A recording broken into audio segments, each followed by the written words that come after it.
I don't read his Substack, but it seems like he has like another. No, you don't. What? What? I don't pay the. What? I don't. I have. What, James? I pay for. I don't know. Do you pay for? Am I? Does anyone here pay for a Substack? I don't. Hell no. No. Fuck no. I do not. I don't. No. I don't either. No. And there's even journalists that I like. Nope. Sure. I feel guilty for not paying for their Substack. No, I mean, they have a few token, like, right-headed people on there. But it's mostly just like a libertarian-backed think tank. Yeah, that's the people that they brought up there. They're half in the bag for fascism, so it's like, I'm not. Yeah. Mm-hmm. Yeah. Hey, right. speaking about half in the bag, we should talk about Get Back. We because should. Yeah. And that has been, James has been wanting to talk about this for. I have. This was my 2 months. 2 months. It's my favorite thing of 2021. Is it really? And Easily. It felt like it was your favorite Yeah. thing of the decade just started, I guess. But yeah, it was real nice. I really liked it. So I mean, I guess everybody's talked about it now. And it's old, but what I don't. I think we should still cover it. I think I want to talk about it. I don't let that stop you, because the stuff we've talked about, I haven't been able to edit because all my free time is holding the baby. So there you go. So we're a little behind on most things. You gotta learn that one-handed editing technique. Yeah, they're gonna get some good. They'll get the good stuff. Yeah. So I have a lot of. I watched it recently. You've watched it. I've watched it mostly twice. You've watched it recently, and you haven't watched it, right? I have not watched a second of it. I'm sorry. So I'll just sit back. He could be our audience surrogate if he's got any questions that the audience might have. It's kind of, sometimes it's kind of nice to have somebody who hasn't seen something, that way they can ask these questions. About it. That's true. Yeah. Like, if you're listening to this and you haven't seen it, don't feel like there's spoilers here, because you might, but I haven't seen it either. So we're on the same page, phantom listener. Well, I mean, it's spoiler for a 50-year-old band. Yeah. You mean the Beatles broke up? Right. Sorry, spoilers. So what it is it's Peter Jackson had, what was it, 30 hours or 30 plus hours of this failed documentary. A lot of hours. And Michael Lindsay Hogg, who is the bastard son of Orson Welles. Literally. Like, go look it up. He even mentions Orson in the doc. Like, when I was with Orson. But he can't say dad. Yes. Sad. Yes. Sad boy. Yes. I mean, he sounds like Orson Welles on helium. Yes, he does. That's He what does sound sounds what was the Animaniacs that did the Orson Welles? Pinky in the Brain? Yeah, Pinky. Yeah, he sounds like a little higher pitched version of Pinky. Brain was Brain. Brain. Yeah, Brain. Yeah, Brain. yeah. Brain. Yes. So, anyway, Michael Lindsay Hogg was 28 years. He's like the same exact age as Paul McCartney and John Lennon. He was 28 years old, and he was a TV director. And he, had this deal to make a documentary with Apple Corps, the Beatles company.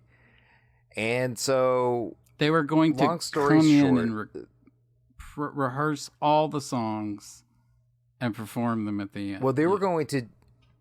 Right. They had Ringo was going at the end of the month, in like February 1st, 1969. Ringo was going to go shoot a movie. Okay. So he was like Caveman? unavailable as their drummer. Maybe. And no, it was it was the Magic Christian with Peter Sellers. Oh, where they were filming So- on the I never heard of that movie, but I heard of Caveman. So No, you'll learn about it in the doc. Okay.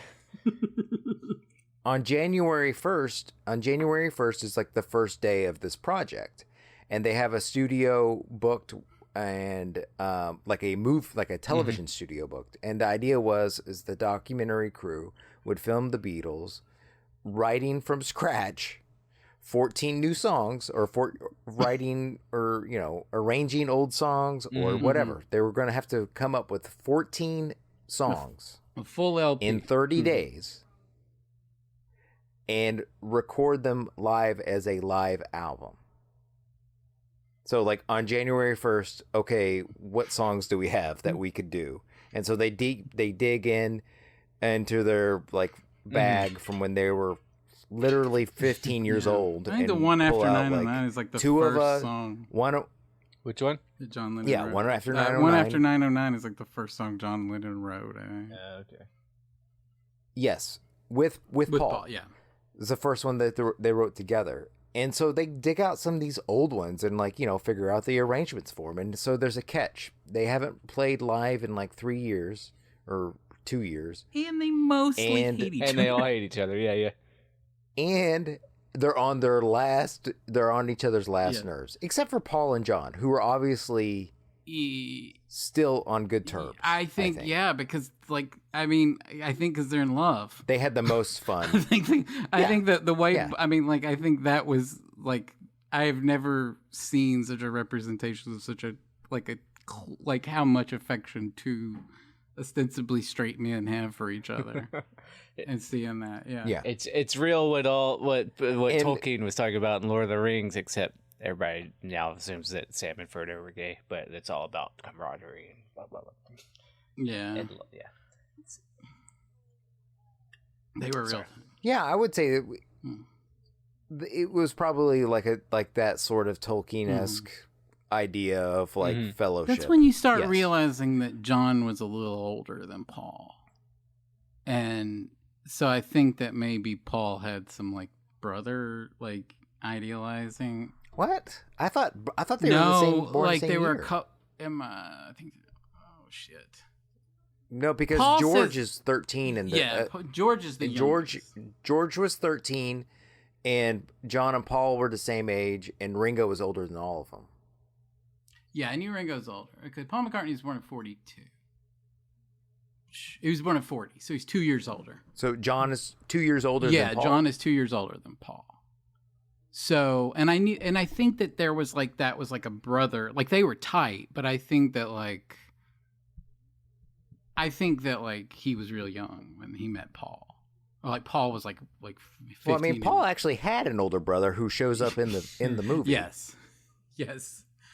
And I got to tell you, I'm not going to dog on any of the McCartneys, but Paul really got the looks. Oh, he did. And that family. Well, yeah, talk about all the vortex of all the talent and looks that could possibly get put into one thing. That voice, Paul McCartney's voice. Yeah. Can you believe? God damn it. I mean, it just man, at a height of his power, everything. Yeah. Yeah, so he's 28 when he's 28 almost. He hasn't quite turned 29 when they filmed this. He's almost palpably frustrated. He's being so creative and he can't get it all out. Well, yeah. And he's so constant. Well, so a lot of the contention at the beginning of the movie, the first third of the movie, is him directing George and he's directing everybody essentially. Just telling them what to play and how to play it and the idea behind the song.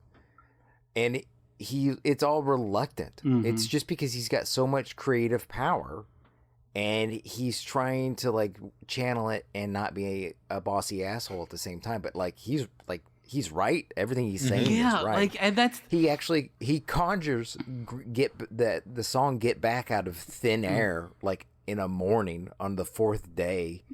I mean, just it's one of the best Beatles songs, and you just watch him live in real time, conjure. And in fact, Peter Jackson, and there's a whole conversation about how good Peter Jackson is with this, but he makes that the spine, the writing of "Get Back" and the filling of it sort of makes all the way up to the culmination of playing the song on the roof. It's the through line. Yeah, yes, it's the absolutely skeleton of these really really long documentaries. Right.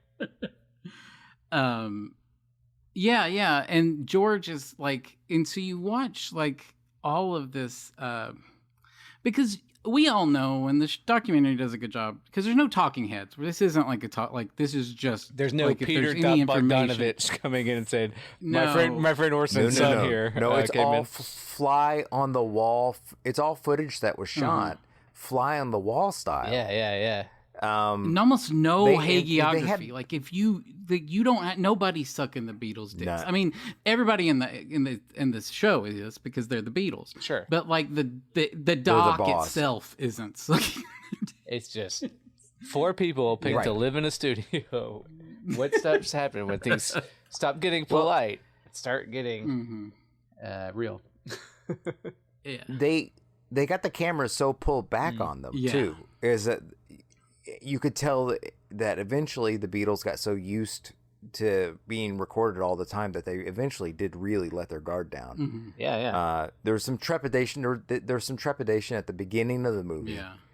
And then as time went on, they obviously got more comfortable with the camera. I feel like there is some I think in that beginning when they're in the cold studio with all those multicolored lights and they're miserable, and I mean I think it's well documented that John Lennon was having quite a bit of substance abuse problems at this time, and that it is it's evident in that studio where I think later like you get to see like, oh, he's cleaned up. Different. Yeah, like he's he's cleaner.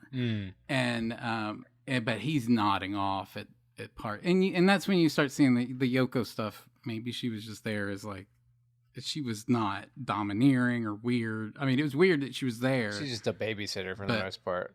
Yeah. I feel like he was that far gone in the first stuff. Mm-hmm. And then it really comes alive when they move.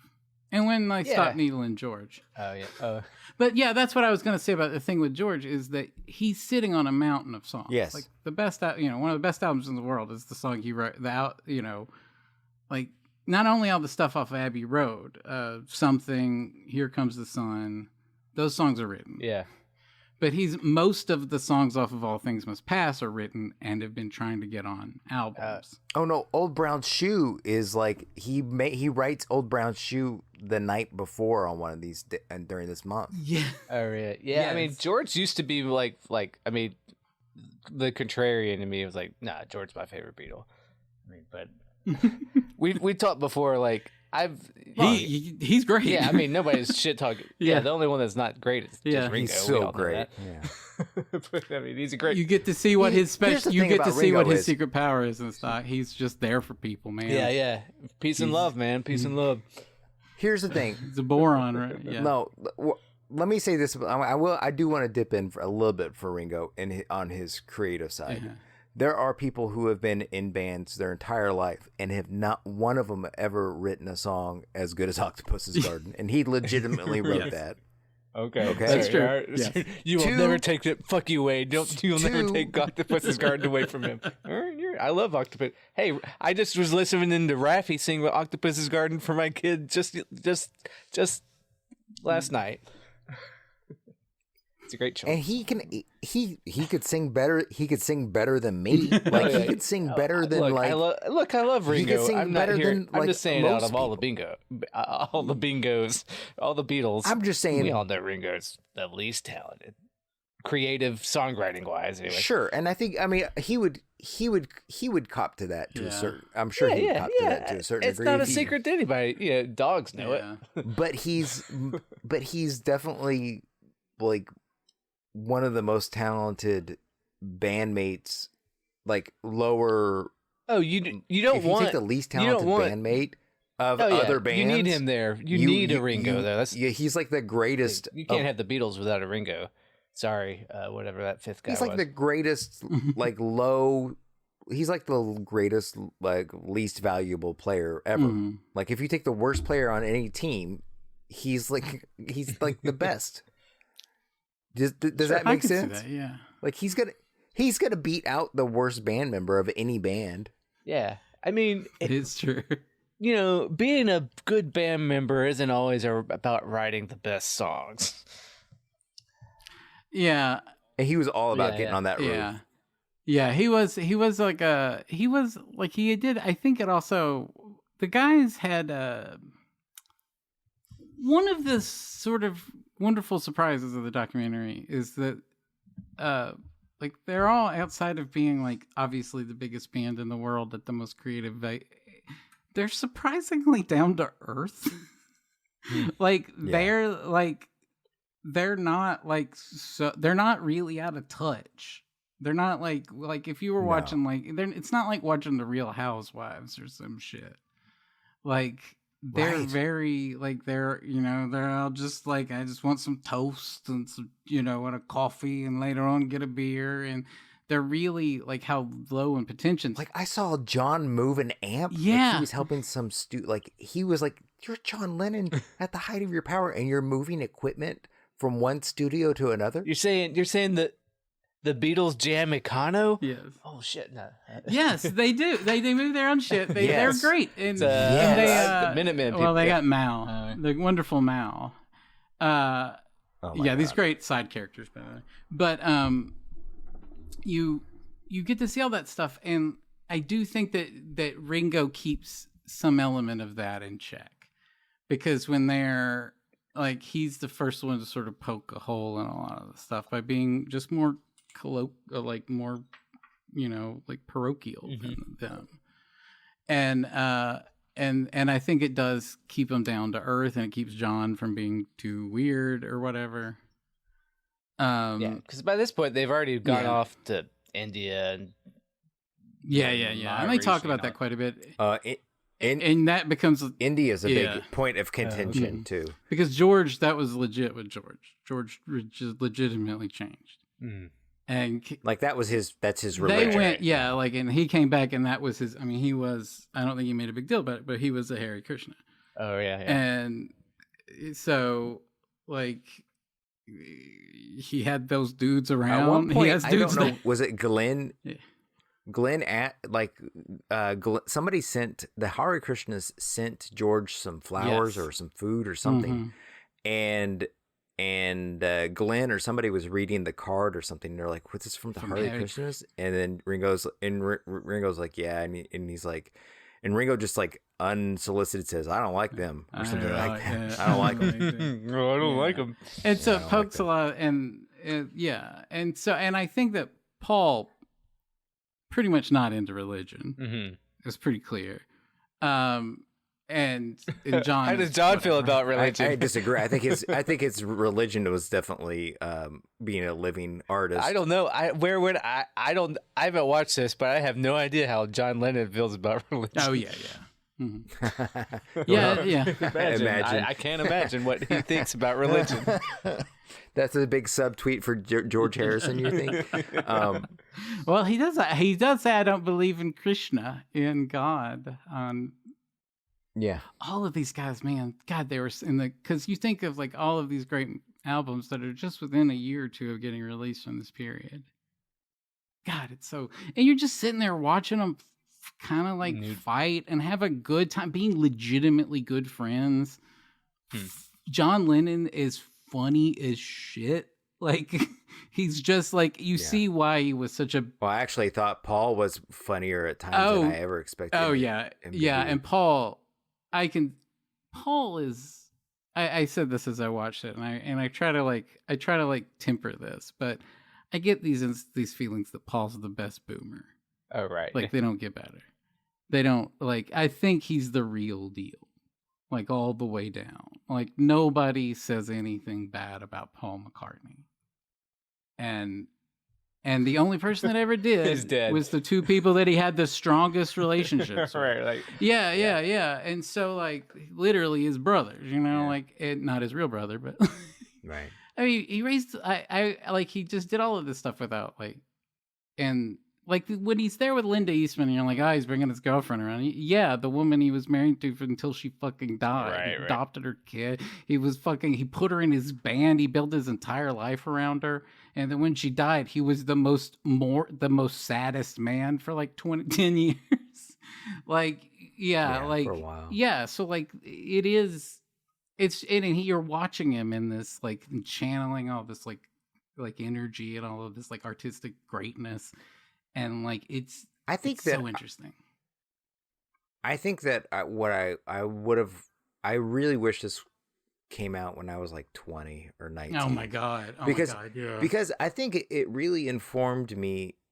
There's a lot of stuff that I've discovered on my own by making stuff, right? But I've actually seen over and over in this anybody who wants to be an artist of any stripe should watch this, because I think it shows what being it demystifies a lot of what goes into art. And one of the things that I recognized in myself, there's a lot of it that I recognize in myself, not to compare myself to like the greatness of their output. I'm going to do that too. I'm talking about I'm going to talk about process. This isn't a movie. This isn't a documentary just to watch about making Beatles songs. It's like it's about the artistic process and everything. Yeah.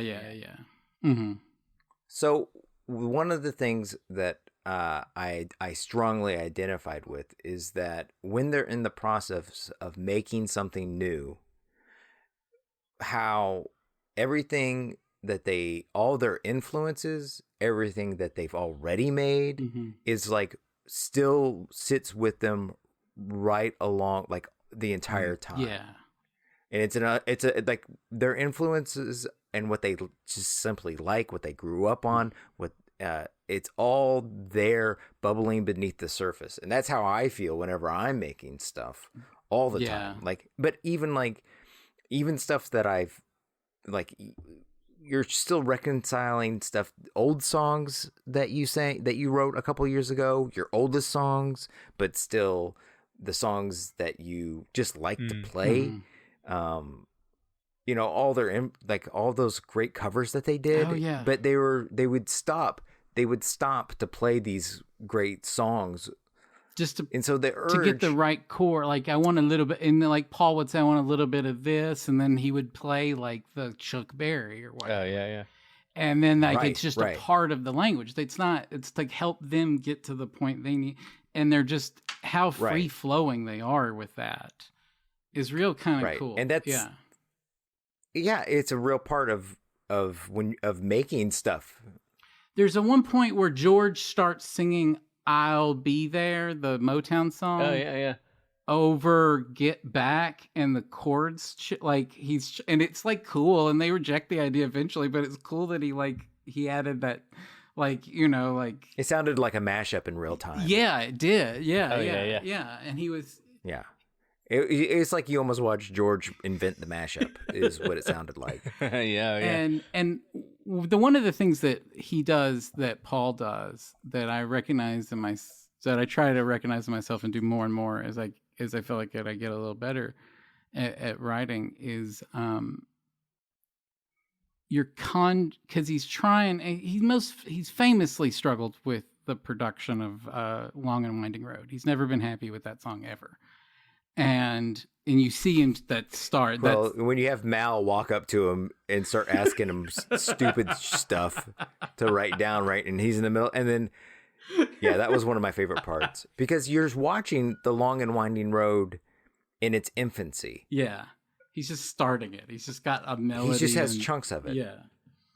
And what it's like to have a chunk of something and wrestle with that chunk, and then until it's a full thing. And then there's later where. And I was just watching it like an hour or two before we start recording, and it's more developed. They're like 3 days from recording it, and he needs to like tell them what to do, and he's stuck on it. And at some point, the greatest rock producer in history, Glenn Johns, just walks up and goes, "What do you want, Paul?" And Paul goes, "I can only hear it in my head. I can't." I'm like, that's the yes, because he has a vision and he's trying to lock on to the vision and not be distracted on it and it's like this, and eventually you have to give up or you find something that works, but it's that commitment to staying with it.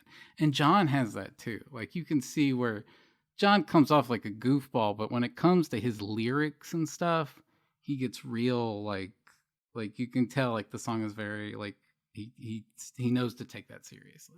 Well, here's the thing that I learned about watching that documentary is that in the first drafts of all these Beatles songs, they only have that first verse. Yeah.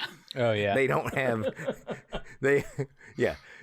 Time and time again, you'll see them work something out and then get to the part where the second verse is, and these are songs that you've heard all your life, you know, front and back. You know that second verse, but they don't know it yet, and it's sort of frustrating and like satisfying at the same time. But to see somebody throughout a process wrestle with a thing until it has a shape, and then once it has its shape, you're happy with it to a degree, and that gives you the energy to move forward. I totally relate to that. Yeah, and take ideas after that point because you know what's important. I've got what is important into this, so now George can piddle with his fucking guitar for a minute and tell me like what do you want, like, and it was like, yeah, it was very interesting to watch him work, and Paul, like, yeah, and it was really really great, and George's, yeah, it was just what an interesting thing, and I feel like it was put together really well by Peter Jackson. Mm-hmm. Because I think that, like, you know, he's a very notably creative person, and so, like, put that together, like how much he put that together, as a statement about artistic process, Right? almost like I feel like that. Yeah, I think that's what it was. And I mean, and this is kind of like, you know, he had his height with Lord of the Rings, and people have been shit talking everything he's done ever since then. Until this, people are like, "This is masterful." Well, what can I say about it? Yeah, it's really good. Also, big technological feat. I don't know if this gets talked about a lot, but this is a Facetune movie because Paul did win an argument over time. Blowing up 16mm to 35 is not good. So, oh yeah. So the film stock was horrible. Mm-hmm. And so it went through some digital processing, but ultimately it went through like a Facetune. Really? What? Yeah. And I think it looks amazing. And not only does it look... No way. Yes. What? Oh, wow. So no one... That's why we know, like, well, what... Because, you know, like they released a movie with this footage before and it sucked, right? Yeah. Yes, they did, and it's real. I mean, I've seen the footage before. I mean, yeah, it's in all the docs. And I mean, stuff. the footage is not all of it. No, I didn't know that this is like there's like AI face filling in this. I don't know if it's AI or Weta. I mean, I assume he did it with Weta, which is like the company he owns, I guess. But it is somewhat like there is a texture that I think is a text, like an AI texture. Right. I mean, this isn't his first documentary to go in and do digital fixing on shit. Yeah. So, I mean, he's probably... Did he? What other docs has he done? I think it looks incredibly, not only does it look good, but it looks immersive. I mean, he did... Like, I can feel the rooms. Like, and I feel like that adds shape and dimension to it that I really liked. And not in a way that I felt like it was like distracting or like, Princess Leia type shit. Yeah. Right. Yeah. No. It was almost unnerving how like the textures on the clothes. Yeah. Like how high def they were. Mm-hmm. And I didn't know. I thought they just like... It's kind of deep faked. No, like, yeah. Like, and not only that, but there's apparently from an audiophile perspective, a ton of digital isolation recording because Orson Welles got a lot of footage, but he didn't know how to record audio for shit. Oh, yeah.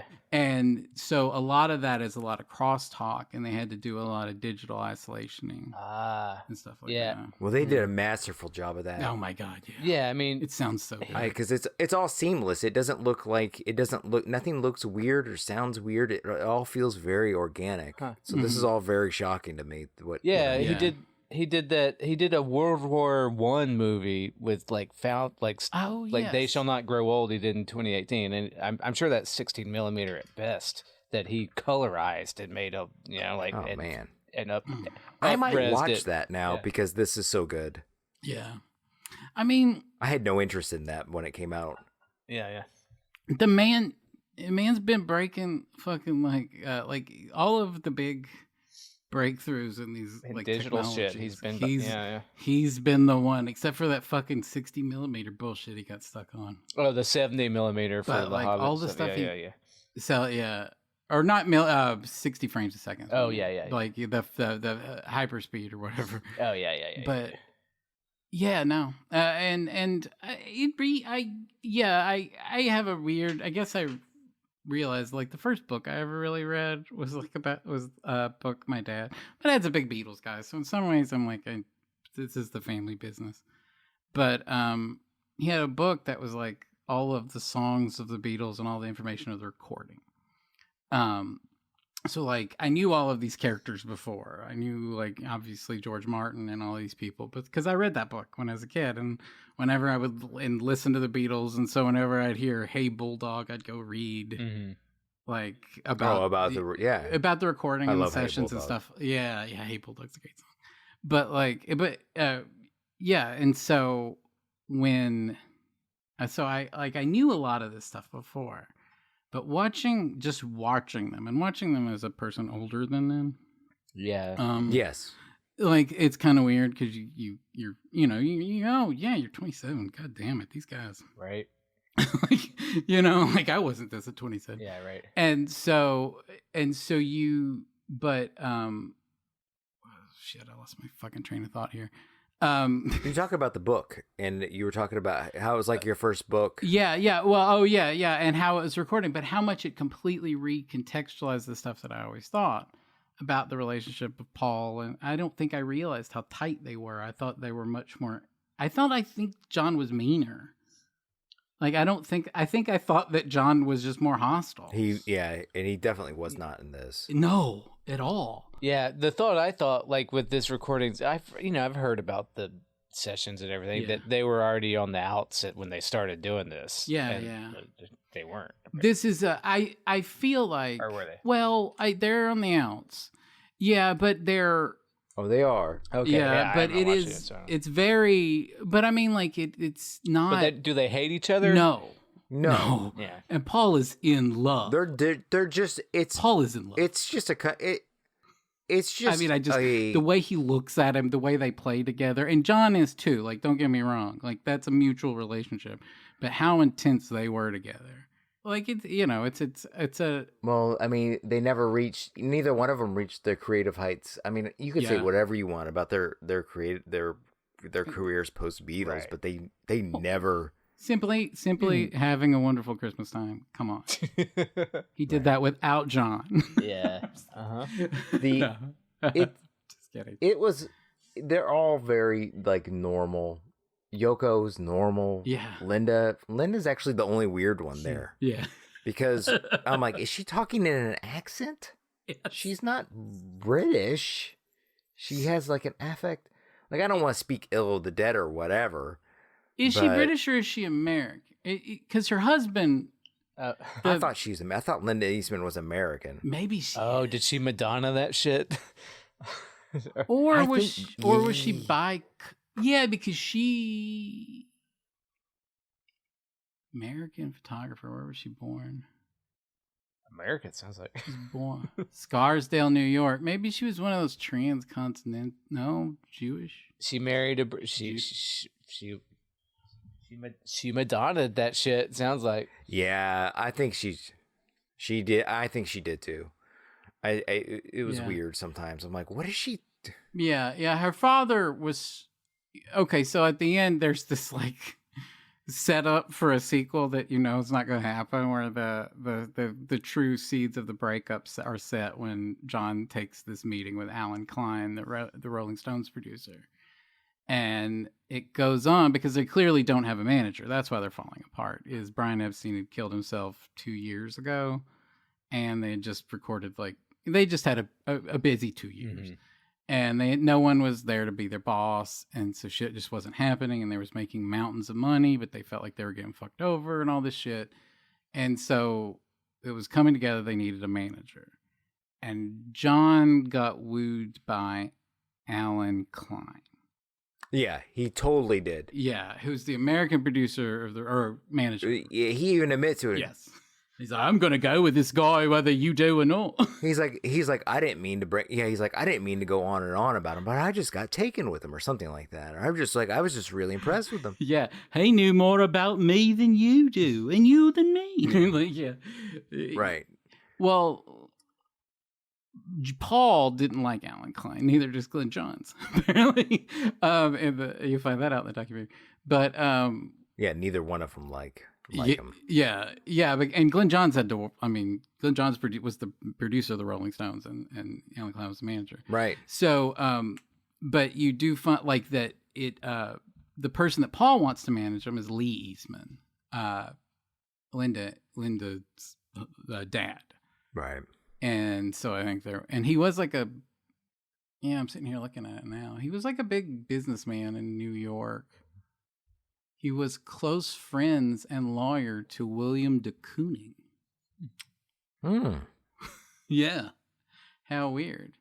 And that just wasn't going to, you could just tell that they're just like the business side of it was going to kill it. As much as and the creative side of it. Because at one point, George flat out tells the other Beatles, I'm thinking after this, he's like, I got enough songs for like the next 10 years. I'm just going to do an album. And John's like, you mean like by yourself? He's like, yeah. You know, we could still do whatever, but I'm definitely gonna do one. Peter Jackson talks about that moment because he said, I brought that moment to Paul. Oh. And he said Paul had never seen that footage before. Really? Oh shit. And Paul said if George had ever said that to me, that these things may have went different. He goes, but I definitely felt like they left me. Huh. Right. So like, yeah, like I think I'm interested to hear why Paul McCartney didn't like all the songs from All Things Must Pass. And part of he obviously didn't. His eyes, his body language, and his face. Yeah. His eyes roll at one point when All Things Must Pass gets brought up. Huh. Yeah. Right. And that's God damn it.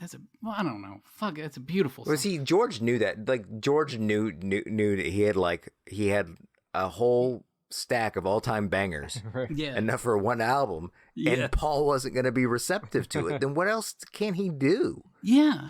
Let the boy, I mean, and I do think they're smart enough to know this is a job. Like, they're making a lot of money as they act like it is, too. Yeah. And so they're not like... George, actually, more than anybody, with the equipment and the finances, he was very involved. Oh, my God. He's a penny guy. Yeah, he's a penny counter. Yeah.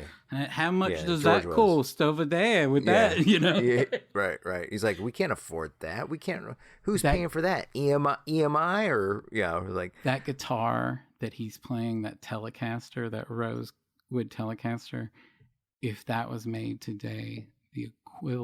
Fender made one 2 years ago. It was exact replica, and they sold it for $20,000. And part of it is just the cost of rosewood. It is 100% solid rosewood.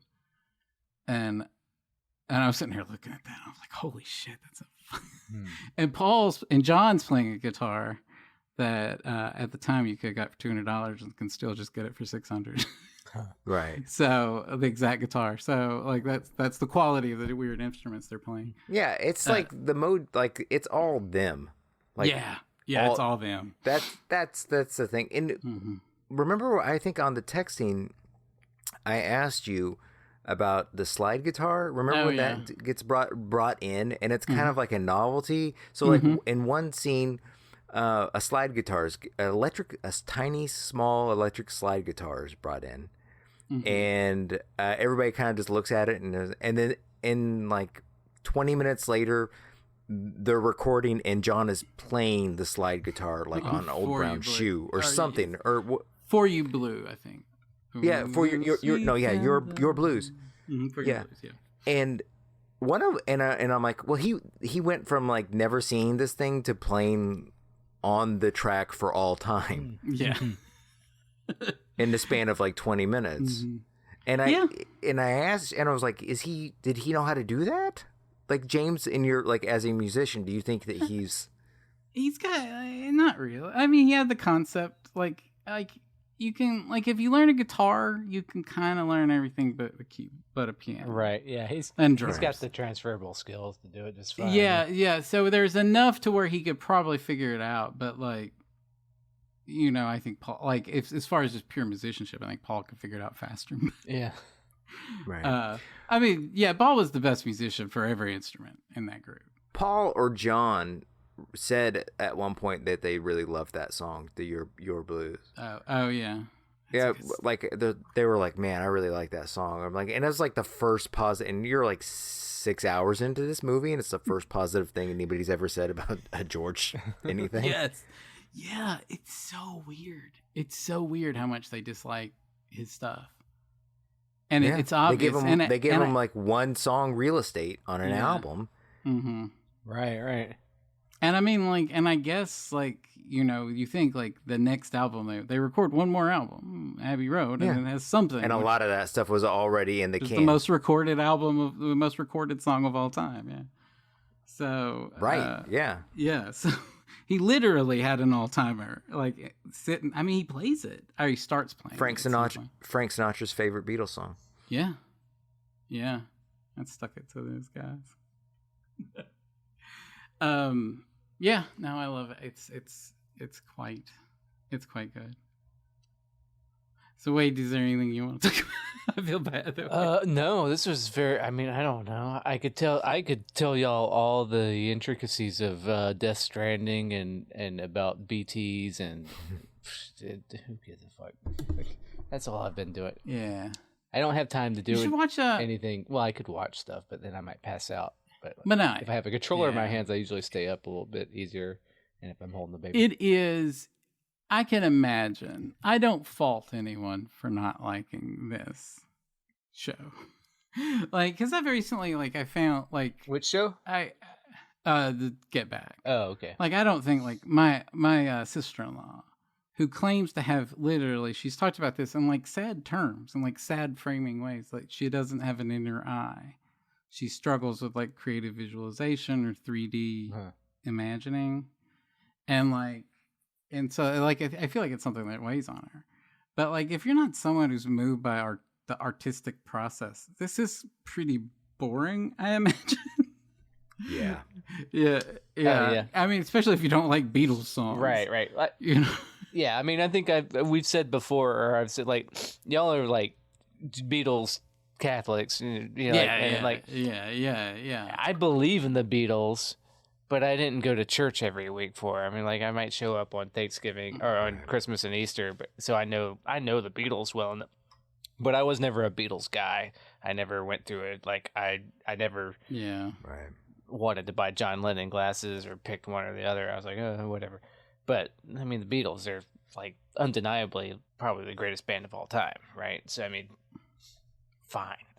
Yeah, I mean, I think if you go pound for pound, like if you look at their word, like the bottom half of their 100 greatest songs, it's you still have like 50 of them that are better than most bands' top 50 songs. Yeah, I mean, as far as the British invade, like I was more of a Kinks guy than a Beatles guy, like, but I mean, it's not really like I don't hate the Beatles. They're the fucking Beatles, and Like... So there's two songs on Abbey Road, John songs that I think sound a lot like Peter Green, Fleetwood Mac, Sun King, and another one. Maybe She's So Heavy. Yeah, it's She's So Heavy. Yeah, She's So Heavy. And he at some point goes, I was watching whatever the Fleetwood Mac was, or it's really good. Oh yeah. He sings real soft. Oh yeah. He goes, he sings real soft, and then Paul goes, like canned heat, and he goes, no, not like canned heat. Yeah.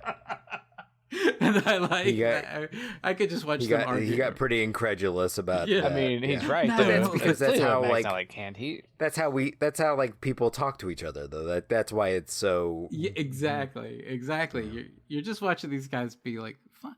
And to some degree watching them hide their drug. Like there's at one point where John pulls out a joint and then sees he's on camera. Oh shit. And then like makes a little face and then like sticks it back. Right. Because that was Mal's. Like Mal is an interesting character. I got interested in Mal when I watched this because he was what his life story is. He's a roadie, or he was a doorman. He was like a doorman for a club in Liverpool, the Cavern, where the Beatles played. Oh, so he's the procurer. He got people their weed or heroin. He got them their drug. Yeah. But he also got them their, before then he got them their instruments. He was just their guy. Like he would, he was their roadie guy. You need a guy to get you something. I got a guy. It's Mallory. And you got to realize they couldn't he was just all over them. Like he was like he got everything for them. Like from tea to setting up the drum kit to whatever, and transcribing lyrics and everything. And so when they broke up, he tries to like produce. He produces Badfinger, which is Paul signed to Apple Records. He produced their big hit, the No Matter What You Want, and it didn't really work. So when John moved to New York with Yoko, but then he moved to L.A. with another girl. And this is like the bad. This is the worst. His Lost Weekend period. And they should make a movie about this period. Well, Mal was a part of the Lost Weekend. Mal was there. Ringo was there. And Harry Nilsson. And oh man. And that was like excessive drunken, like horribleness. But he got through all that. But Mal got murdered by the LAPD for breaking it while getting into his own home because they thought he was a burglar. Was he black? Oh my God. No, he's white. No, I mean, Muppet. Yeah, he's a giant like a white Muppet. dude though. Yeah, he looks like a Muppet. I mean, I hate that I have to ask that question, but I mean, as a guy who hasn't watched any of it, like, yeah, no. LAPD murdered a guy for getting into his house. Clearly, when Billy Preston comes to this room, you could tell the Beatles are not used to being around a black guy. They want him to think they're so cool. Oh yeah. I think John starts talking about. They're like, not bad from a guy from North. The soul doesn't come as easy for a guy from Northern England. Okay. Or something. He's saying stuff like that. Billy literally happy to be there. Sure. Like He seems pretty. Yeah. Pretty cool. Worked out really well for him because he did get it. Because he was like, we signed. He says at some point we signed Billy away from Capitol Records. He's going to release albums for us, and he did. He released 2 albums off of Apple Corps. Yep.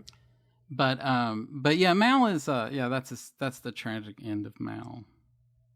Most everybody else is still alive. Little Orson's still alive. Glenn Johns is still alive. Producing Ryan Adams' album 10 years ago.